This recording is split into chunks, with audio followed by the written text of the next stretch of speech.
paz de Jesus esteja conosco. Hoje nós iremos falar do livro Verdade, Caminho e Vida, de Francisco Cândido Xavier, pelo Espírito de Emmanuel, no capítulo 126. E o tema é ídolos. Então vamos ver o que Emmanuel nos traz para a gente fazer a reflexão nesse capítulo sobre esse tema. Então eu vou ler o que diz esse capítulo. Que vós abstenhais das coisas sacrificadas aos ídolos. Atos capítulo 15, versículo 29. Os ambientes religiosos não perceberam ainda toda a extensão do conceito de idolatria, quando nos referimos a ídolos. Tudo parece indicar exclusivamente as imagens materializadas nos altares de pedra. Essa é, porém, a face mais singela do problema. Necessitam os homens exterminar, antes de tudo, outros ídolos, mais perigosos, que lhes perturbam a visão e o sentimento. Demora-se a alma muitas vezes em adoração mentirosa. Refere-se o versículo às coisas sacrificadas aos ídolos, e o homem está rodeado de coisas da vida, movimentando-as. A criatura enriquece o patrimônio evolutivo. É necessário, no entanto, diferenciar as que se encontram consagradas a Deus das sacrificadas aos ídolos. A ambição de alcançar os valores espirituais de acordo com Jesus chama-se virtude. O propósito de atingir as vantagens transitórias no campo carnal, no plano da inquietação injusta, chama-se insensatez. Os primeiros lugares que o Mestre nos recomendou, evitemos, representam ídolos igualmente. Não consagrar, portanto, as coisas da vida e da alma ao culto do imediatismo terrestre é escapar de grosseira posição adorativa. Quando te encontres, pois, preocupado com os insucessos e desgostos no círculo individual, não ouvides que o Cristo, aceitando a cruz, ensinou-nos o recurso de eliminar a idolatria mantida em nosso caminho por nós mesmos. Então, vejamos bem. Esse assunto, com uma outra roupagem, foi estudado por Allan Kardec na Codificação Espírita, quando ele aborda este tema em O Livro dos Espíritos, nas questões de 481 a 483. Então, num estado de exaltação fanática e entusiasmo exagerado, o indivíduo perde o bom senso e a razão. E assim, por afinidade e sob efeito magnético das grandes massas, e também sob influência de espíritos inferiores, que desejam induzir comportamentos bizarros e ridículos em suas vítimas. Então, aproveitando-se disso, a gente vê muitas vezes as pessoas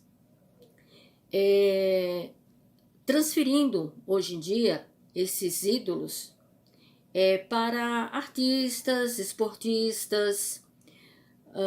Então a gente vê muito o que as pessoas fazem pelos seus ídolos, né? Muitos, quando vão adquirir o ingresso para assistir a partida do jogo, ou mesmo assistir o show do seu ídolo, eles passam dias, horas, tomando chuva, passando frio, passando fome, para poder adquirir esse ingresso. Aí vejamos. É nisso aí que Emmanuel fala, né?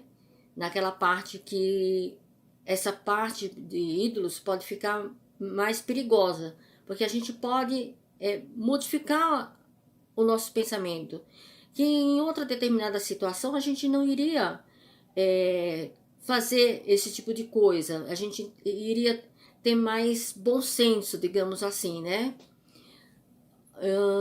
Então,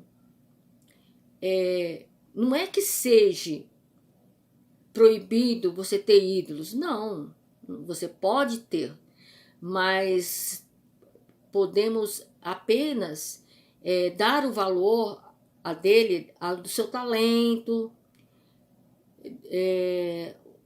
você gostar da pessoa e nada mais.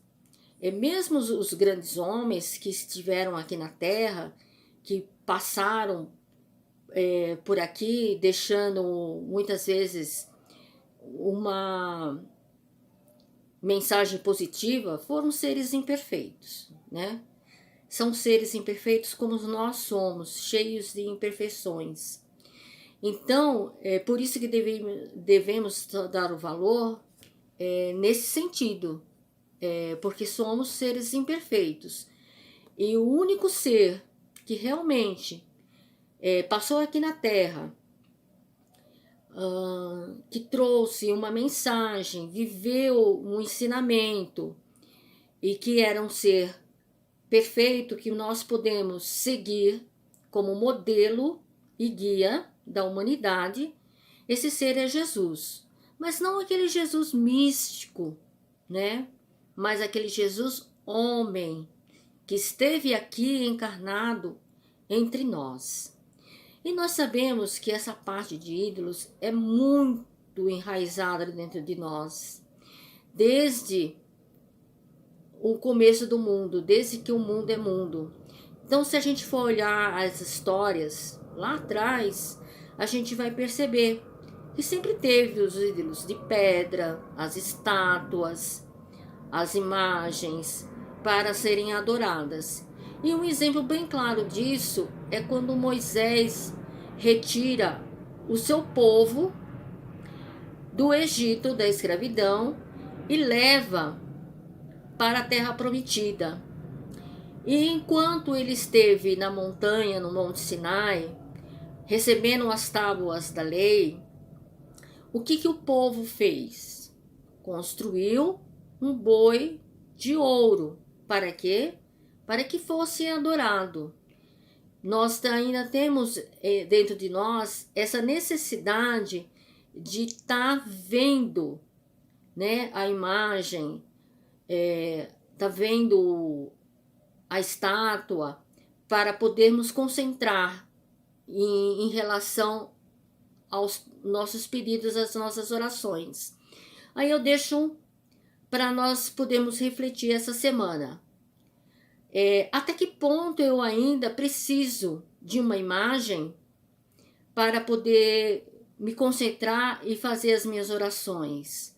Até que ponto eu já posso me estar libertando disso? Então, fica aí essa reflexão. Será que eu consigo orar e falar com Deus sem precisar estar olhando para uma imagem?